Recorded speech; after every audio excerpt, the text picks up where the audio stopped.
Oh man, some Van Halen in the house. I love it. I love it, man. How's everybody doing?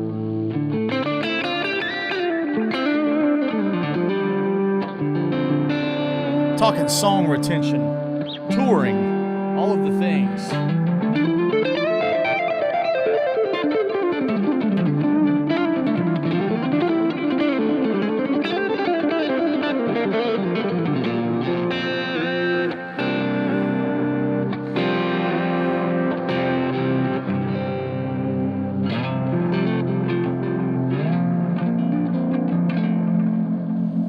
Yeah, I've been trying to retain the songs from my new album. That opening riff kind of had that, this kind of thing.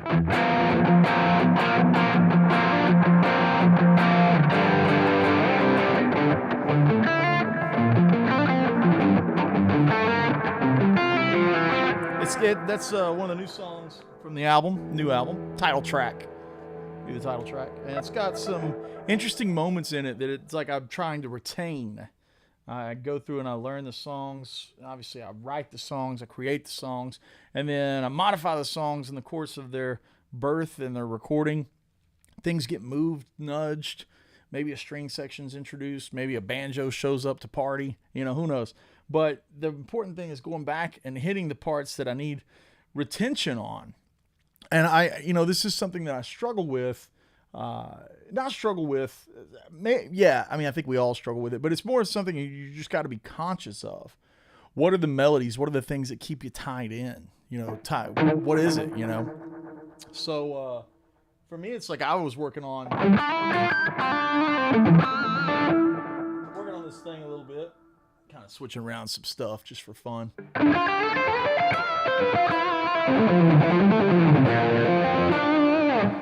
Kind of trying to remember the melody. The melody's really simple, And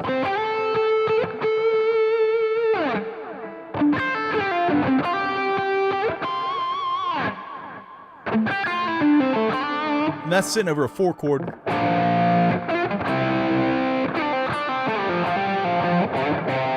There's the 1.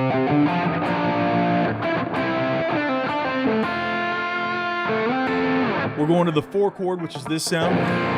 And the main melody of the chorus is. Let's try that one more time.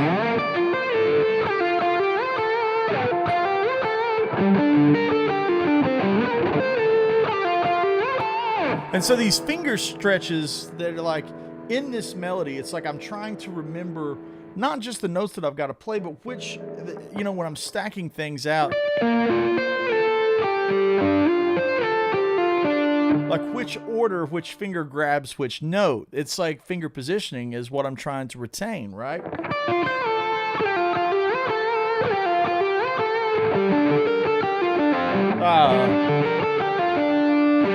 So that's one of those moments where the first finger was playing it, so I actually played a C, and that should have been an F to slide back up. Or sorry, a G. So it should go like this.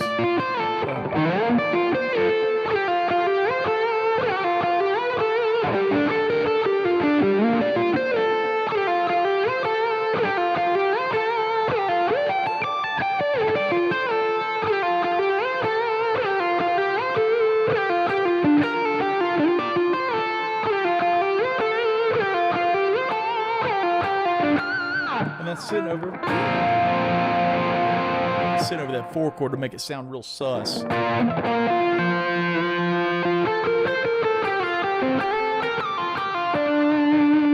And then we go into the solo section. I'm just trying to remember it all from memory from my practice session yesterday. I've been on tour with Gary LaVox. He's the lead singer for Rascal Flatts. I've been on tour with him this summer, and I go on the road and you're like totally living that thing, you know, playing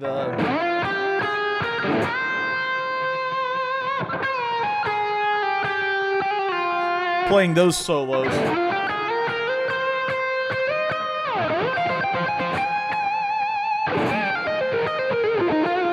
Playing all of those kind of solos out on the road, and like I come back home and it's like, man, I got to remember that Woodshed's coming up in August. I've got a new album coming out in October. All you Woodshed Patreon members are going to get the album early. We're going to be doing some sneak peeks and all that kind of stuff. Obviously, things like this as I try to retain these songs. And the album's going to be coming out later in October, and I need to know that when I go start playing these things live, that I've got things in my mind to the point where I can play them without the backing track, without a band. You know, that's how you really get it internalized. A little housekeeping here. If you don't know what Woodshed is more than a community. It's more than just an event. It's a 4-day experience in East Tennessee. It's limited. It's a VIP style experience. It's limited to 100 people. We've only got a few slots left, about 15 or so slots left. If you're interested in coming, you go to woodshedguitarexperience.com. 4 days of lessons, jams, concerts. Our guests this year are Eric Johnson, Brent Mason, Andy Timmons, Mark Lettieri, Greg Koch, Seth Rosenblum, and we're going to be having some other very, very special guests drop in, some other community guys, and that's going to be a blast. It's woodshedguitarexperience.com. Make sure to grab that. Other housekeeping, if you love the channel, if you love what I do, if you love the stuff you see on Instagram or the touring updates or any of that stuff, make sure to go to patreon.com/AndyWoodMusic. For $5 a month, you can just keep things rolling, throw money in the beer bucket, so to speak. And then, of course, you can scale that all the way up to one-on-one lessons with me. That's all at patreon.com/AndyWoodMusic. So when we're talking about this stuff, this is common fodder for the Patreon, is how do you retain songs? And to me, it's just getting to the point where you know them so well that you don't need the band and the backing tracks playing. And that's where I'm trying to get to with some of these songs.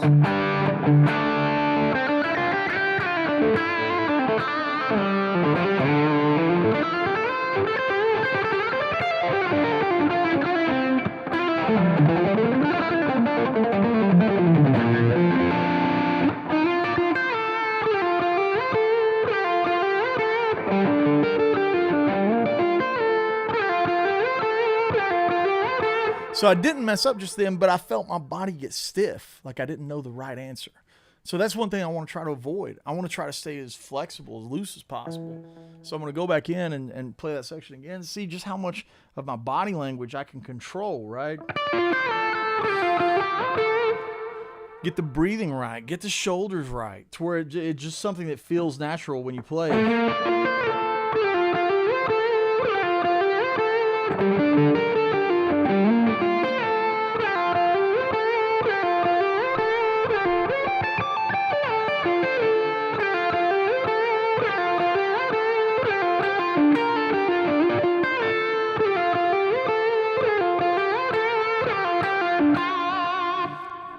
Little flubs in there, little hand rubs. Every note wasn't perfect. Things like that is things I want to be working on as I go through that.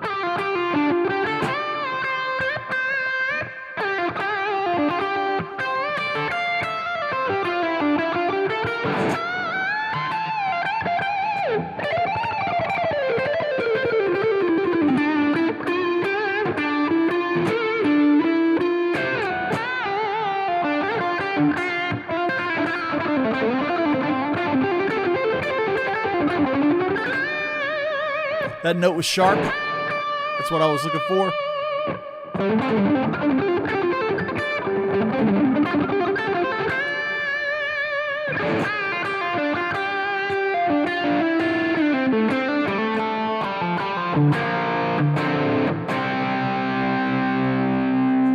It's like always a struggle, right?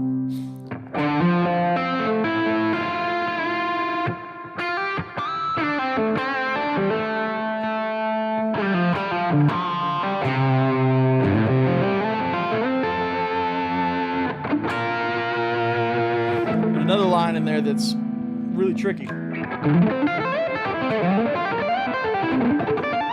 That thing.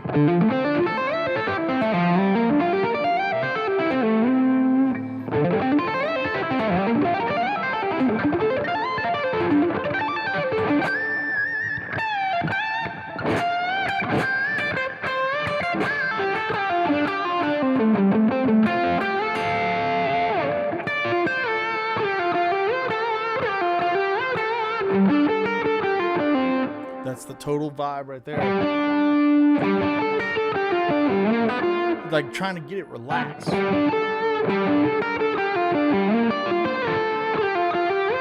want to be able to play it standing up, so it's like maybe I even practice it.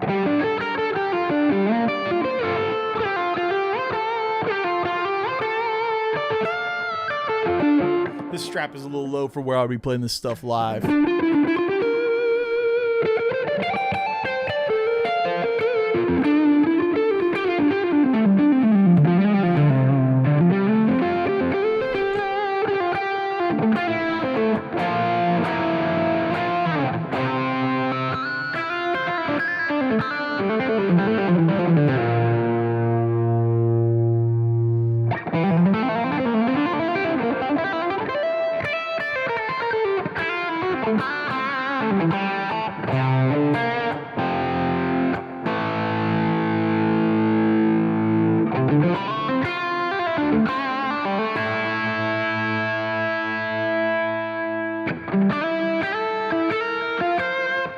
Another one that I was working on off the new record's got some really challenging stuff. It's in G minor, and like I'd love to be playing these tunes for you guys, like with the backing tracks or with the band tracks or whatever. But I'm not ready to debut them quite yet in their full versions, in their fullest glory. But there are some interesting moments. One that I've played on Instagram has this.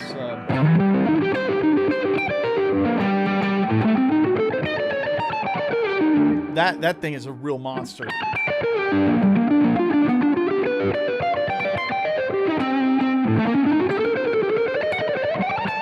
One more time.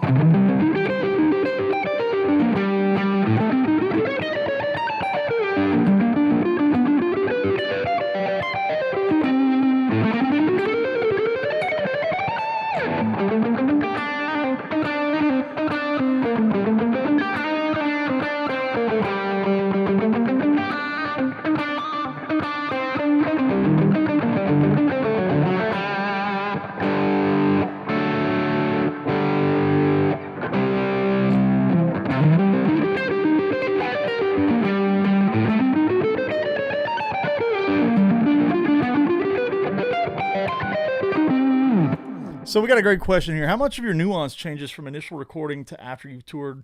Man, it's just having the stuff so ingrained. It's like having it to where it's been tour tested, and I've played it standing up. And I've got the song so in my head.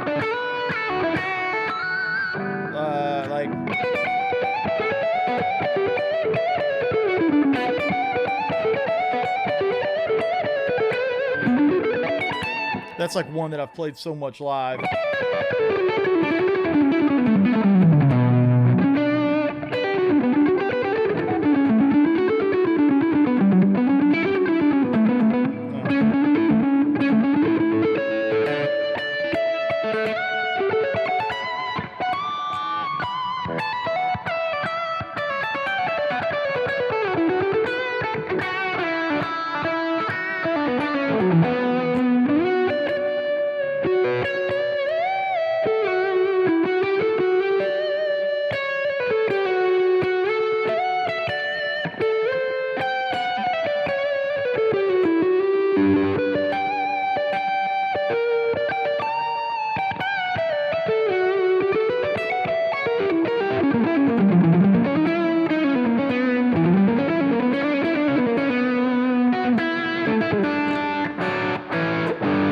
And this is the first time I play guitar today too, so I'm like trying to stay mentally in it and not just blast out things that are just autopilot, trying to stay mentally in the game, right?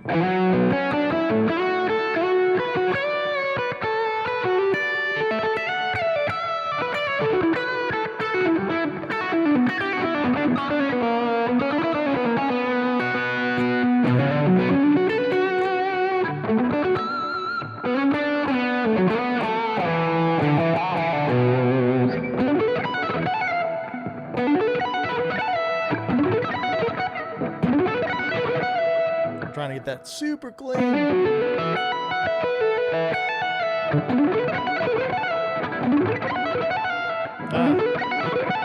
Probably easier with that fingering.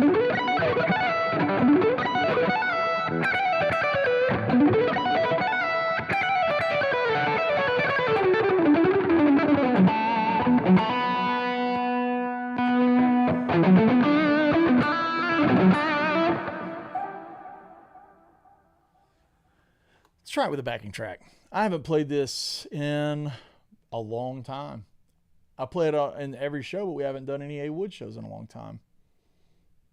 See what my levels are like first.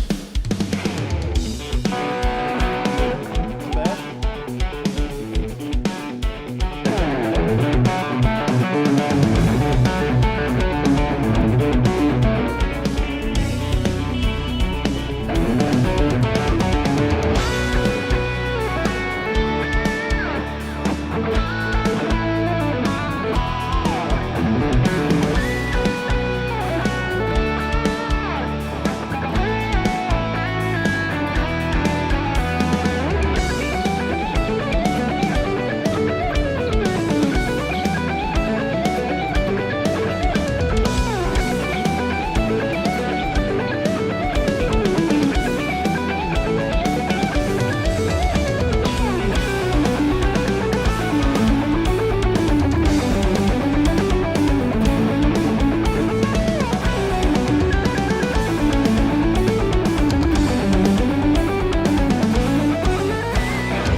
Lap through that, right?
Decent playing through that.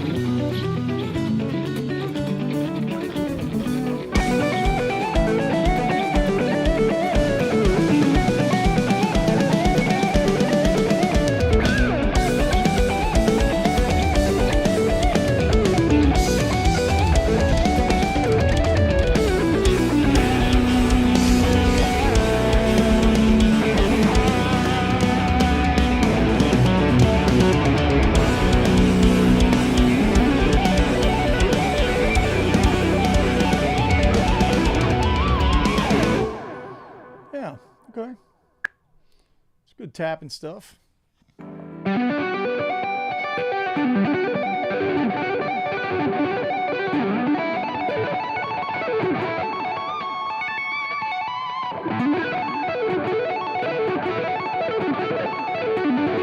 that low end clean.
Just warming up, man. Yeah. Trying to get it loose, man. Trying to get it loose, man. Yeah. Thanks, man. Yeah, the tone's really happening today, isn't it? It's that Marshall.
This next section was so messed up.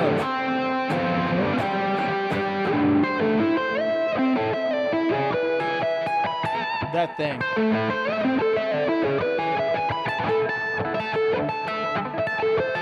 One more time.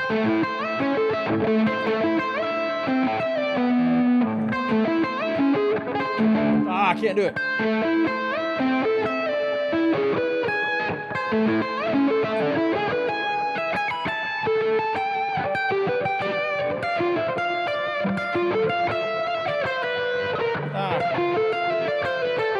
One more time.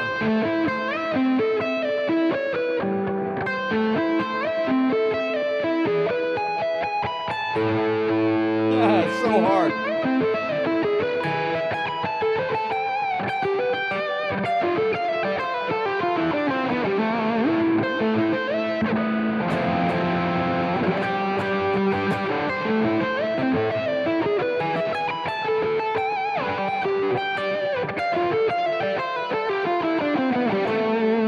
That's a really, really tough section that I worked on yesterday for a long time.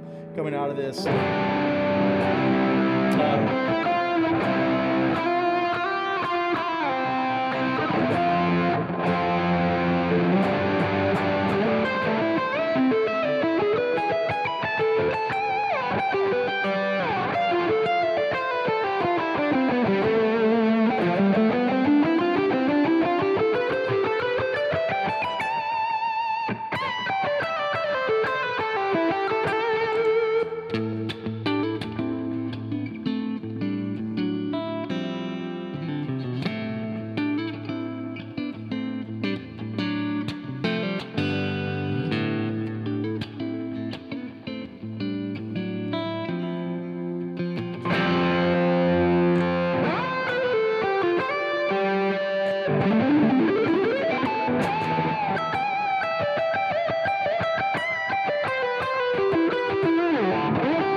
What was that section?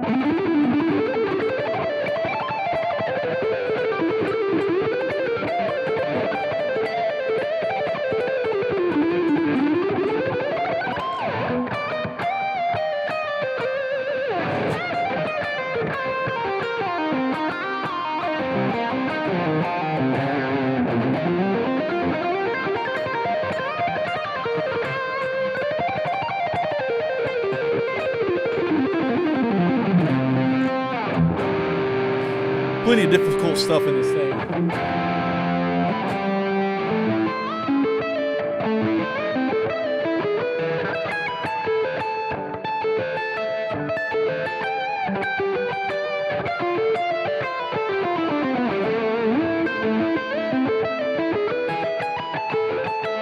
It's so hard.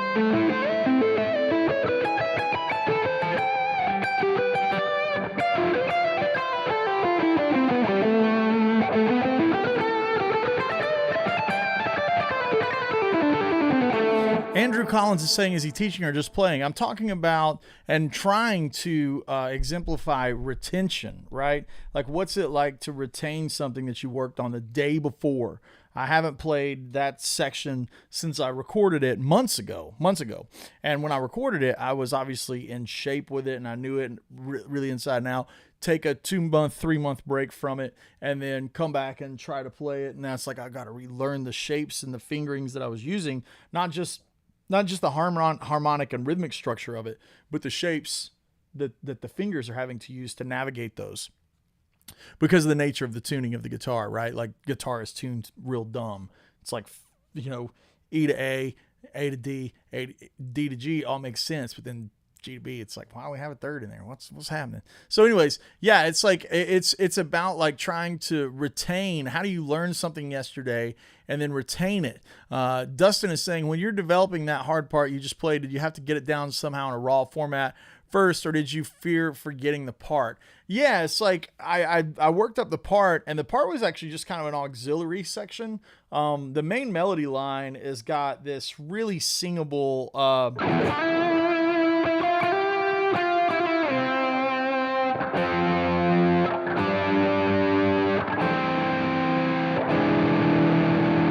that thing is happening. So those chords that are going over it, I wanted some other guitar part that kind of had a Bach inspired thing going on with it. And that's what this section is.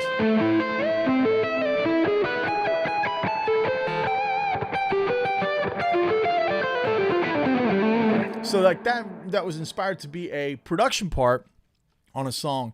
And then I realized when I start working on this to play these tunes live, especially in a trio, things have to get sacrificed. And I didn't want that to get sacrificed. So I went back yesterday, learned it yesterday afternoon, and tried to find the fingering that I like that's going to be able to accomplish that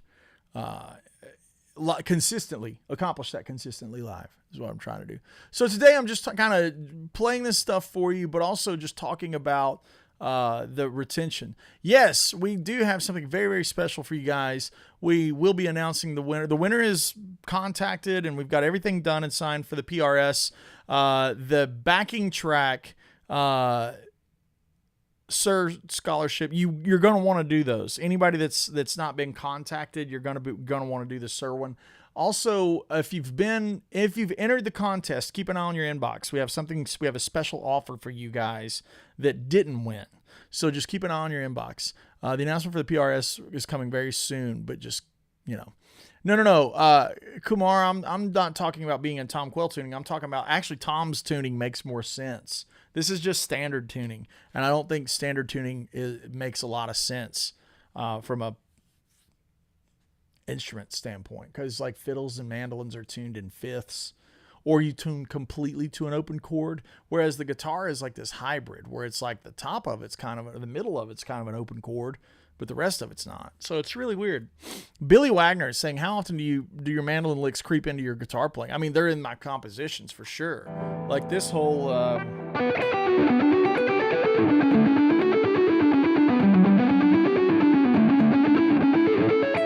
that whole thing was written on mandolin.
When I'm playing fast lines like that, mandolin stuff's always creeping in.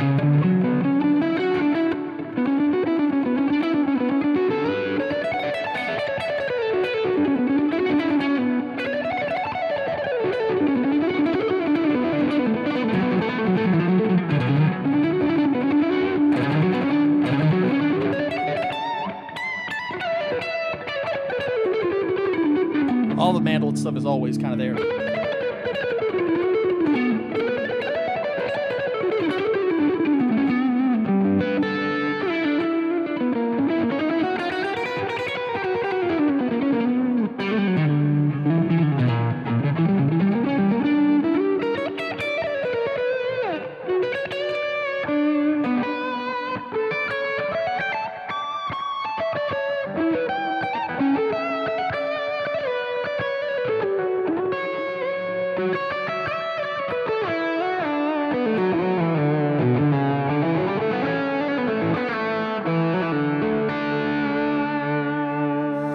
Steve's saying, when you put some of these lines together, do you have lyrics in your mind while playing it? I'm really trying to think as lyrically as possible, especially from a compositional standpoint.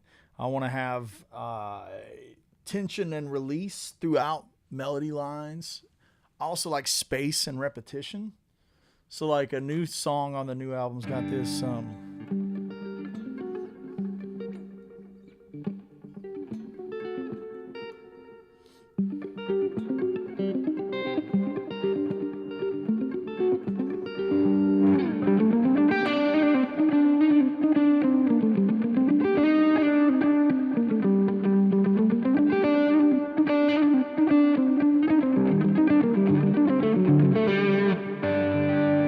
that's got a really pretty melody that's kind of repeating itself all the time.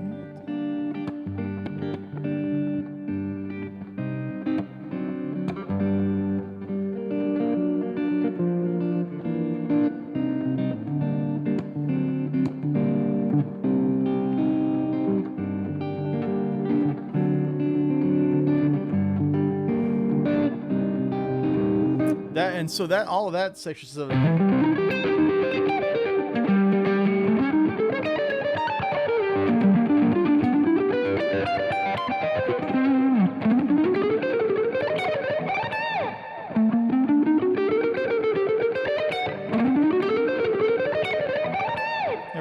Right?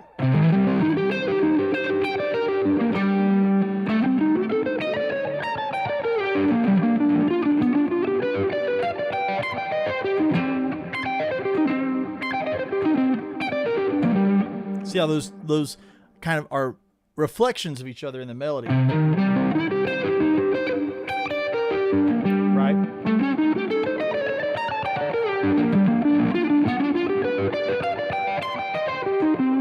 Like the mirror of it, right?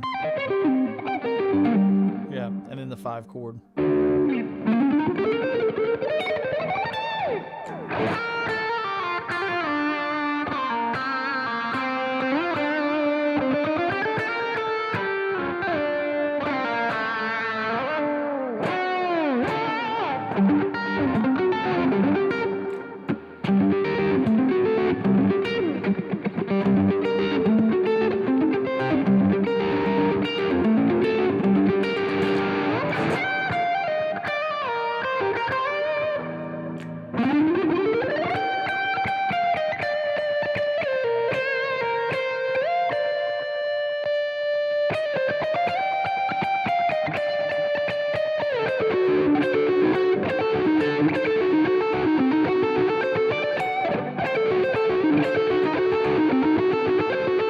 Like all of that stuff is like trying to retain that.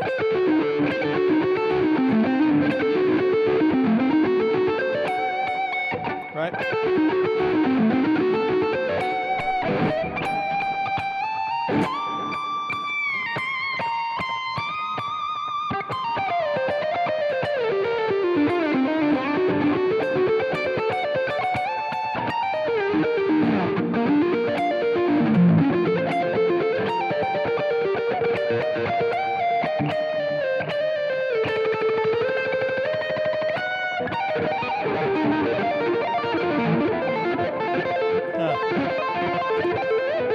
What was that section?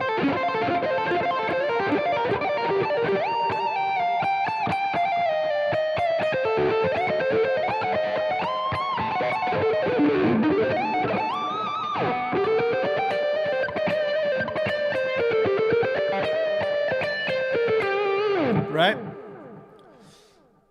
Just kind of trying to get it right. A lot of good chords in that. Chuck is saying the announcement will come soon. Man, I'm playing it in your complaint. Okay, Barry C says, Andy, is your Woodshed compressor always on? For low gain or clean? Like for clean, here it is, always on. Here's without it. Here's with it.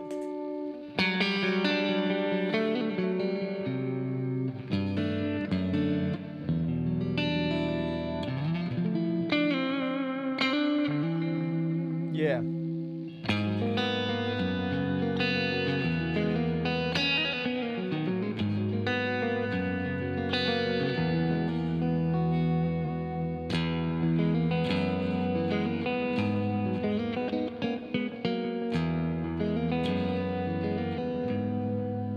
then for slightly overdriven, which is like the sheet.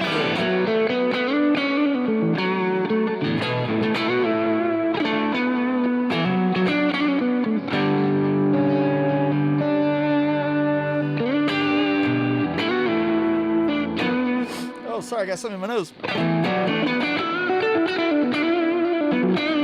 So it's always on for that. Now the next level of gain is the Pantheon, and it's kind of got this thing.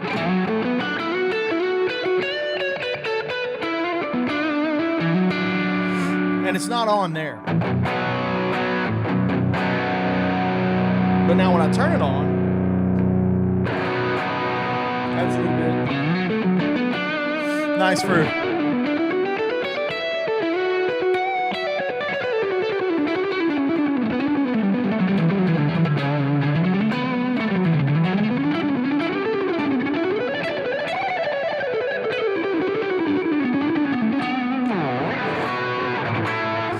Billy says, I've tried your Woodshed settings. They sound super compressed, yet they don't sound like that when you play. Low output pickups and a light touch. I would say these are low output pickups. I do not have a light touch. I have a very, very intense touch. My settings are threshold at like 1230. Speed on the switch is fast. Gain at like 1 o'clock. And ratio actually really barely on, like 930.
The threshold is at like 1230.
Something like that. I used to know that.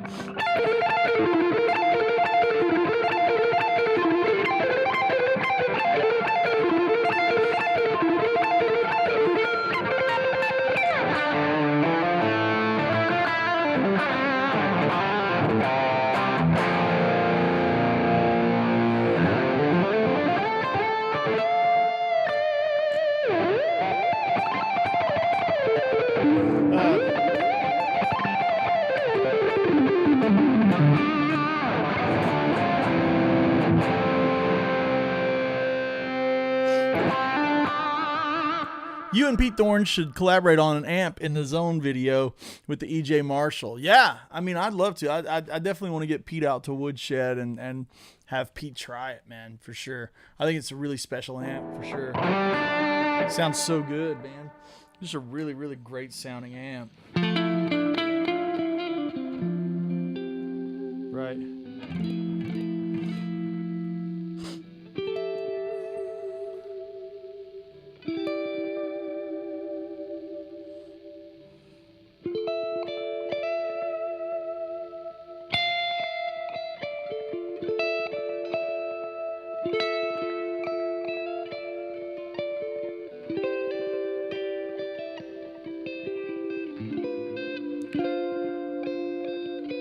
thing, right?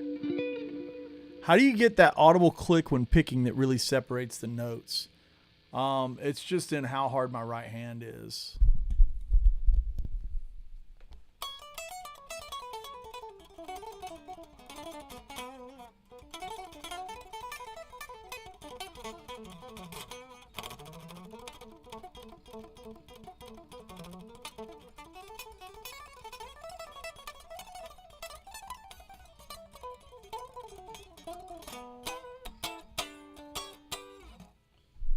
I play really, really hard. I don't know if that really translates through to YouTube, but I definitely play hard.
Oh, got something in my nose. Allergies are so bad.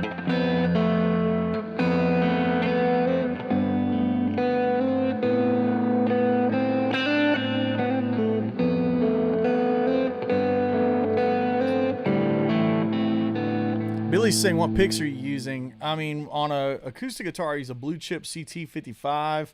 I use these Black Ice Diodarios when I'm playing electric guitar so I can throw them out in the audience. And then Blue Chip makes a custom pick for me. Yeah, I mean, 1.5 millimeters is really great. I think you got to use what works for you, you know, because what works for me may not work for somebody else. You know, what worked for Eddie Van Halen doesn't work for me. Like his thin pick approach doesn't work for me. I'm not Eddie Van Halen. You know, it's like we've all got to kind of lean into what our strengths are.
Yeah, I mean, John Cordy, he uses a lot more legato than I do. I mean, we use the same pick, but I pick way more notes. I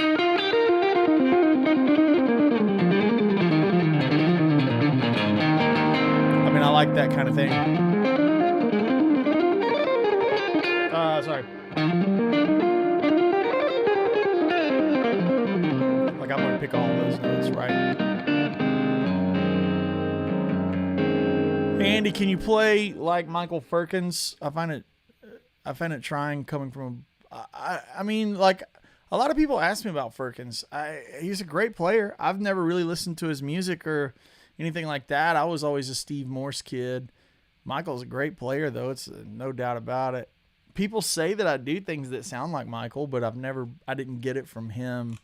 I don't know much about his playing other than like the other night on Patreon we did like some listening to his stuff together, and you know, it was cool. It was cool.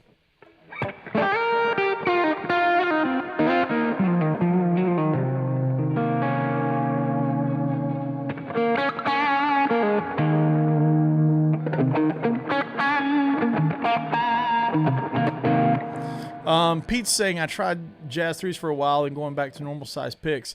I felt like I had a clown shoe on. The downside of smaller picks is less economy of music when alternate picking. I mean, it's like there's finding the right fit is so personal of a journey. You got to find that thing that really suits your style of playing.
Andy, you have gotten into wide intervallic type playing, thinking like Jimmy Herring type stuff. Jazz is Dead. I mean, like so much of that to me, like when I start thinking about that kind of playing, I start looking at the function of the flat 5, that thing, and how I can make it that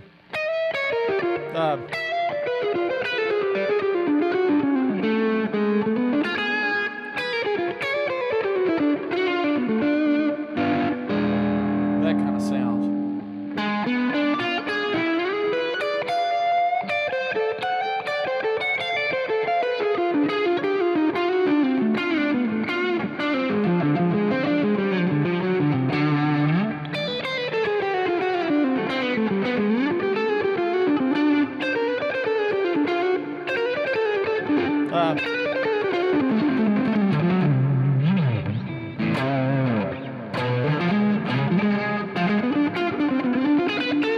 There it is again.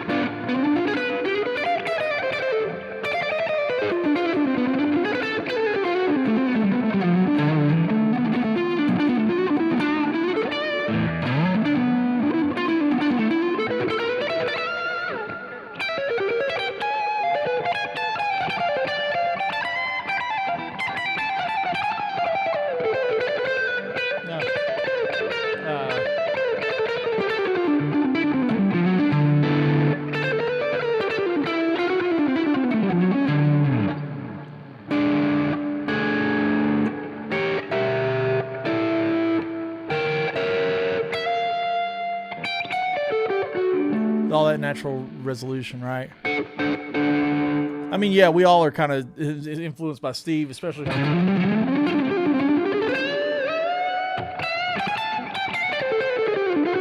All those lines.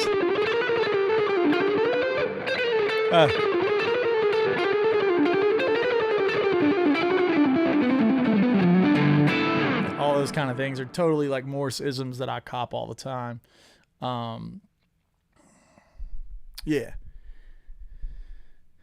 We all have different physical gifts. Billy's nailing it, right? Like, that's a thing. That's totally a thing.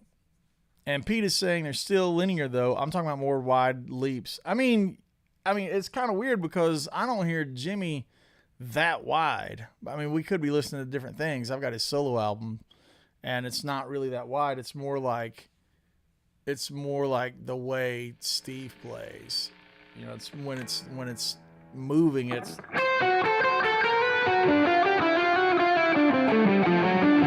those are like more hearing things that I still hear. When I think of wide intervallic stuff, I think of like, you know, more the Holdsworth kind of thing. Ben Yunson plays that way. And that's a total different thing. I think Tim Miller's like your guy for that kind of stuff, you know. It really depends on the style of the chord changes, you know, and what's happening. Yeah, I mean, it's kind of weird to, yeah, exactly, Pete. It's like we're kind of talking about like what we've heard, and like what we've heard could be totally different things. The stuff that I'm kind of hearing from Jimmy is like when he's doing like more the Allman Brothers sets or his solo albums, right? And his solo albums definitely have that kind of, I don't know what it, like Southern fusion thing, like Dregs, Colonel Bruce Hampton, like all that stuff's kind of in there, mixed with some Allman Brothers. Yeah. Yeah, the Baroque stuff is in Morse's compositions, but not when he's just jamming, right? Like that's the thing that I think of. It's like when he's composing something like the stuff off of High Tension Wires. I hear those classical movements in the compositions. When I hear Steve improvise, like maybe with Deep Purple or on those G3 things, it's got a different kind of vibe than when he writes something. And I think that's pretty common for a lot of us. You know, when you write something, you're writing out a composition that you want that's going to have a different story to tell than just a jamming, right? Yeah, I mean, yeah. I would have to know what you're talking about, Pete, to like kind of maybe dig into it. I'd love to hear it. I'm a huge Jimmy Herring fan.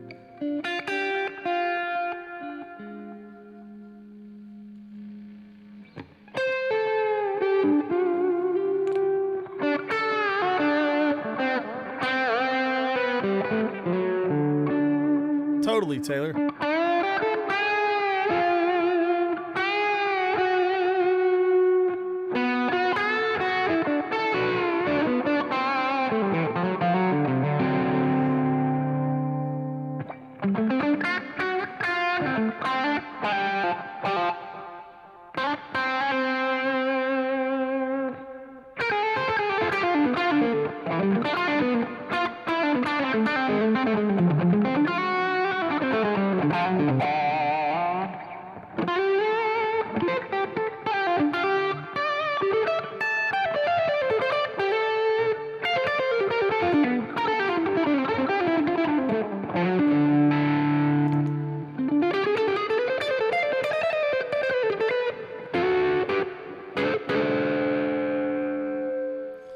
Huge Oz Noy bender. Yeah, Oz is great.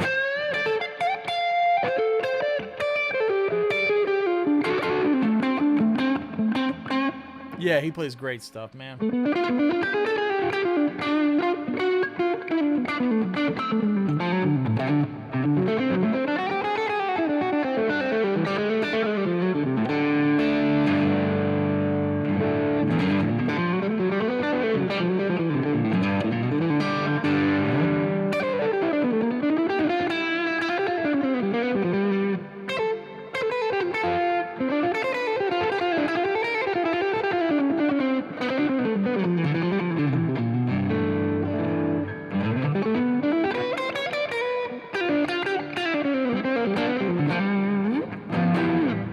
What do you think of Doug Rappaport's playing? Yeah, it's great, man. Doug's awesome. I mean, he's a monster player. He gets a great sound, great rock player, great blues player. Yeah, he can do all the tricks, man. He's really, really good stuff. There's so many great players out there.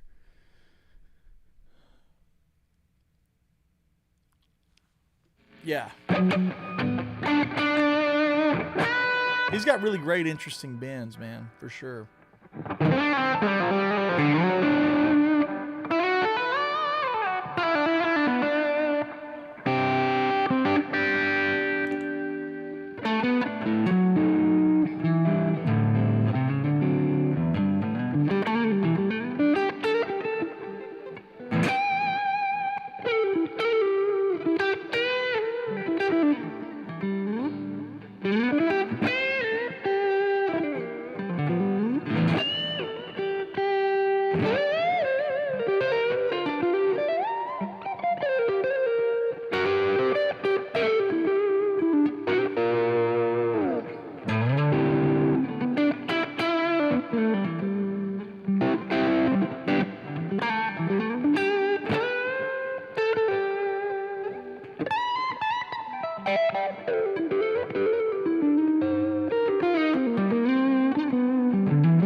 K Sharp says, wait till AI takes over, then we'll really hear guitar playing. Will we? Because I don't know if we will.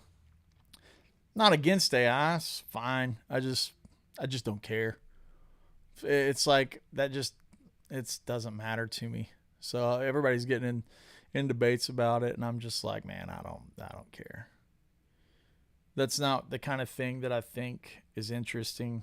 I don't think there's going to be that connection that live shows have and concerts, and I don't think AI can replace that. So that's just me. Taylor 315 is asking about Woodshed slots. We do. There's just very few left. I think it's like maybe 13 or 14 slots.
Dustin says he feels like ideas get lost in trying to execute them on guitar at times. Any tips? Yeah, I mean, it's trying to know what that pocket and the feel is going to feel like under that lick. Can you tap it out on your legs? Can you scat it? Is the music internalized in you? Because that's what you need to go for before you start putting it on the instrument, is like internalization of it. So that's totally a thing for me. Like Billy's talking about the faux slide thing that I was doing. I mean, like totally, yeah.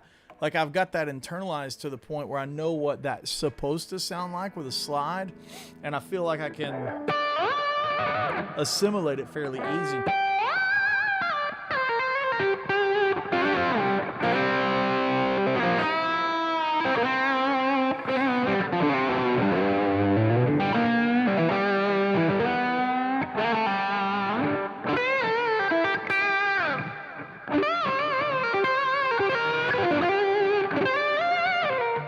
those kind of things.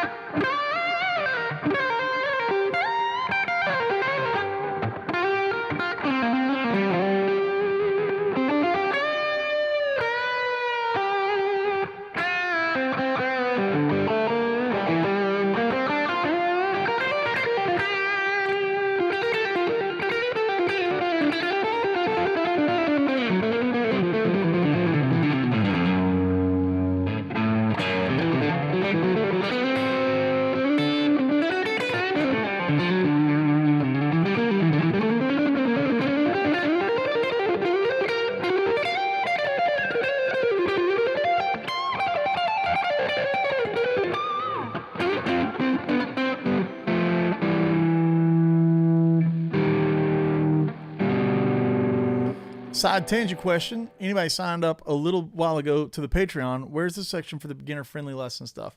Don't really know how to navigate it yet. So unfortunately, Dustin, Patreon is just a timeline in its wall. So if you want the most early stuff that I started doing, that would go scrolling all the way down at the bottom of the wall. One of the things I like to run is Patreon is a bit more like a living, breathing community. Of course, everything is documented there. But if you have a specific question, message me within Patreon, and then I'll make a video about it. And that's how the engagement works on that platform, which is really cool. I like making content on that platform. It's really, really nice. But yeah, so like if you're looking for like a beginner thing, it's sprinkled in with all of it. Nothing's really ever segregated in beginner advanced too much, because so much of what I do is beginner ideas and beginner foundations are the fundamentals for advanced playing. Like just understanding intervals. Maybe the one you should look at, Dustin, first is the number video that I did involving Benny and the Jets, right? Like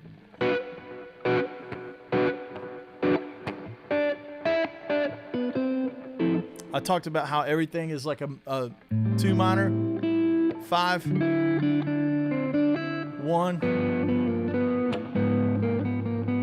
and then how that's kind of like a secondary dominant for the A minor that's coming in.